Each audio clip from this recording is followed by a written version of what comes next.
दोस्तों, इससे पहले की वीडियो में आपने देखा था छत्रपति संभाजी महाराज को संगमेश्वर से बंदी बनाकर बहादुरगढ़ ले जाया गया, जहां पर उन्हें काफ़ी यातनाएं दी गई।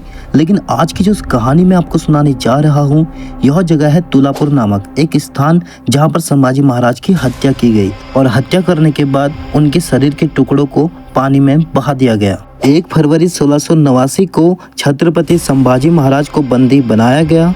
उसके बाद उन्हें संगमेश्वर से 300 किलोमीटर दूर बहादुरगढ़ ले जाया गया, जहां औरंगजेब ठहरा हुआ था।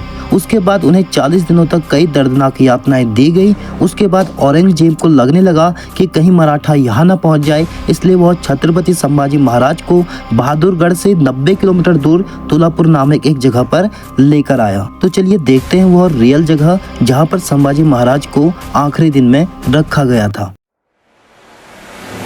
दोस्तों, ये वही जगह है जहां पर छत्रपति संभाजी महाराज को फांसी देने के बाद हत्या की गई थी। उनके शरीर के टुकड़े को नदी में बहा दिया गया था। दोस्तों, आपको बता दें, छत्रपति संभाजी महाराज का पूरा नाम शिवाजी राजे भोसले था, जिनका जन्म 14 मई 1657 को पुरंदर किले में हुआ था, जो कि पुणे में पड़ता है। और यह छत्रपति शिवाजी महाराज के उत्तराधिकारी थे। और इसमें कोई आश्चर्य की बात नहीं है। उन्होंने अपने जीवन में 121 युद्ध लड़े और सभी युद्धों में उन्होंने विजय हासिल की।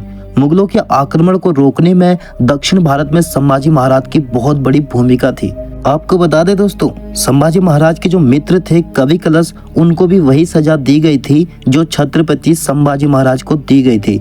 दोनों के ही शरीर में जख्म कर दिए गए और उन जख्मों में नमक लगाया जाता था, और यहाँ तक कि दोनों के बाल और दाढ़ी काट दी गई थी।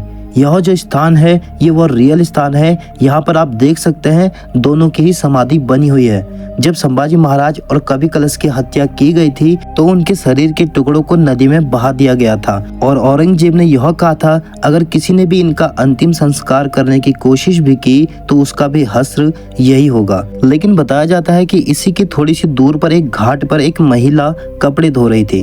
उसने जब देखा संभाजी महाराज के शव के टुकड़े नदी में बह रहे हैं तो उस महिला ने उस शव के टुकड़े को उठाया और यहाँ से 10 किलोमीटर की दूरी पर उसका अंतिम संस्कार किया। इसी वजह से संभाजी महाराज की 2 समाधियां बनी हुई है, एक तो यहाँ पर और एक यहाँ से करीबन 10 किलोमीटर दूरी पर, जहाँ पर उनका अंतिम संस्कार किया गया था। लेकिन इतिहासकारों के अनुसार कुछ लोग कहते हैं कि छत्रपति संभाजी महाराज की जो समाधि है वो कहीं और ही बनी है।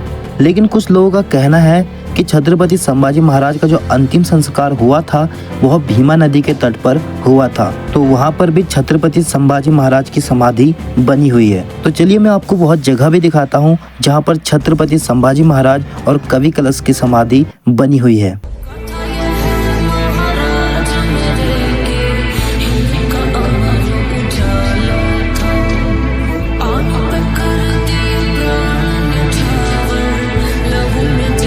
दोस्तों, यह जगह है तुलापुर से लगभग 10 किलोमीटर की दूरी पर बड़ू बुद्र करके एक जगह है, और यहाँ पर बताया जाता है कि छत्रपति संभाजी महाराज का अंतिम संस्कार हुआ था।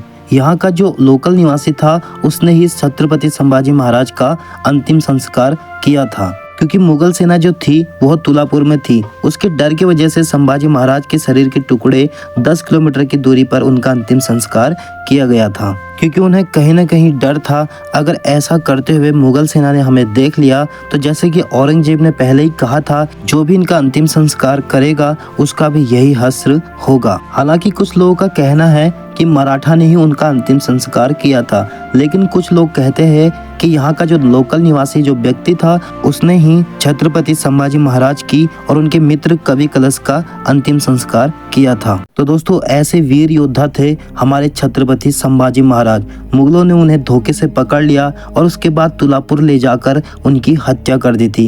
इनका जन्म 14 मई 1657 को पुरंदर किले में हुआ था और 11 मार्च 1689 को तुलापुर में औरंगजेब ने उनकी हत्या कर दी थी, और मात्र 32 साल की उम्र में ही उन्होंने अपने देश के लिए अपना बलिदान दे दिया। ऐसे थे हमारे छत्रपति संभाजी महाराज, जो अपने अंतिम सांस तक मुगलों के खिलाफ खड़े रहे और अपने धर्म को नहीं छोड़ा। धन्य है ऐसे वीर योद्धा जिनकी वजह से आज हमारा सनातन धर्म बचा हुआ है। मर गए, मिट गए, लेकिन उन्होंने अपने हिंदू धर्म को नहीं छोड़ा, इसलिए उन्हें धर्मवीर के नाम से भी जाना जाता है। हालांकि दोस्तों, अफसोस तो इस बात का होता है, कभी हमें ऐसे राजाओं के बारे में नहीं पढ़ाया गया और ना ही हमें उनके इतिहास के बारे में बताया गया। हमें तो सिर्फ मुगलों के बारे में बताया गया और उनके इतिहास के बारे में दिखाया गया। उन योद्धाओं के बारे में नहीं बताया गया जिन्होंने हिंदू स्वराज के लिए अपना बलिदान दे दिया। तो ऐसे थे हमारे छत्रपति संभाजी महाराज। तो दोस्तों, कैसा लगा आपको यह वीडियो? मैंने इसका एपिसोड बनाया था कि कहां से उनको बंदी बनाया गया था और कहां पर उनकी हत्या की गई थी। उम्मीद करता हूँ आपको यह जानकारी पसंद आई होगी। अगर आपको यह जानकारी पसंद आई है तो एक लाइक अवश्य कर दें और कमेंट में हमारे छत्रपति संभाजी महाराज की जय जरूर लिखें।